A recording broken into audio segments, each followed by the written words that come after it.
Now, Boaz is an honest guy, and Boaz does not take advantage of Ruth. Boaz knows that there's another who has the first opportunity to marry Ruth and get the land of Naomi. So being an honorable man, the next day he goes to the city gates where men gathered to make transactions. And he says, hey, they have come and you have the rights. And this guy says no. So Boaz says, I will take her and her mother-in-law and they can come into my family. And they're married. And in this story, we see our Savior. Boaz is a picture of Jesus, our kinsman redeemer. Because Jesus is our kinsman. We have been made in his image. We are now his brothers and sisters. He is our great kinsman redeemer. But we have a problem. Just like Ruth had. Because we've been born into this world, a world of sin, we are sons and daughters of Adam. There is another who has claim upon our life. The enemy of our soul, Satan. But Jesus being the great kinsman redeemer, Jesus being the great one who covers us with his wings and his garment of salvation, he goes to the highest court of his Father, and he goes by way of his shed blood, which we sang about tonight. He goes by way of his death, and he wipes out the claim of the enemy of our soul, and he says, I am the kinsman redeemer, the great and final kinsman redeemer. This is love. This is the story of Christmas. It all began in a house. The animals stayed next door. Jesus laid in a manger. Our great kinsman redeemer came so that we might be restored to right relationship with his Father.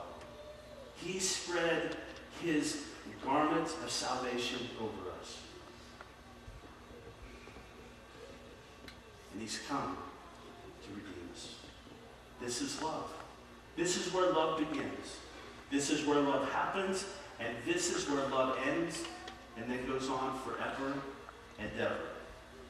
Here, with this kinsman redeemer.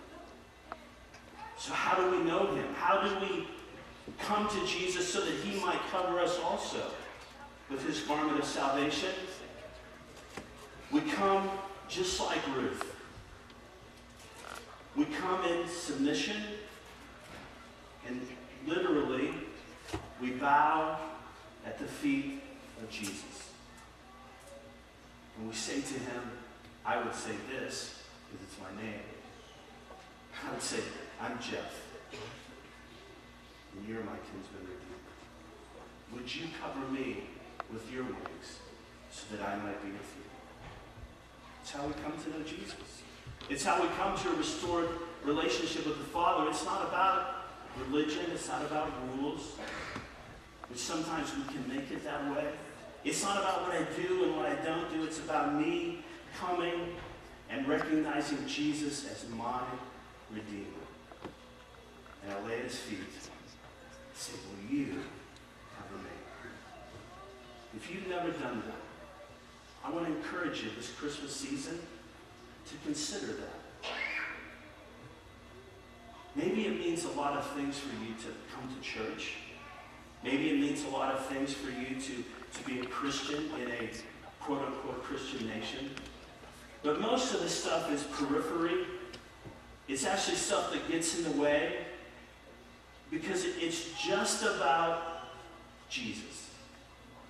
It's just about him. And it's about us letting him be our kinsman redeemer. My prayer for you is this. If you've never come to Jesus, if you've never said to him, I am Ralph. I'm trying to think of somebody I know. I am Abby. Or you come to him and say, I am Legend. No, it's just one of my favorite movies. Actually, a great movie. It's the gospel in there. If you've never come to him and said, I am, you're my kinsman redeemer, do that. That's what it means to follow Jesus. It's not a lot of other stuff. Come to him and say, you're my kinsman redeemer. If you know him, if Jesus is your Redeemer, if he is the one who has brought you back to the Father, then I pray that this season and this coming year, that if there's anything that gets in the way of you just loving him, if there's religion, if there's rules, if there's pride, my prayer for you is you put it all away and you worship him and you come to him. Will you pray with me? I'm going to pray for us. And then the band will come, we'll sing a song, and we'll take the offering. Lord Jesus, we're so thankful that you laid heaven aside and you came to this earth like us. It says you came in the likeness of men. You were born like us. You grew up like us, and you died the death that we will die. But you died at once for all the sin of the whole world.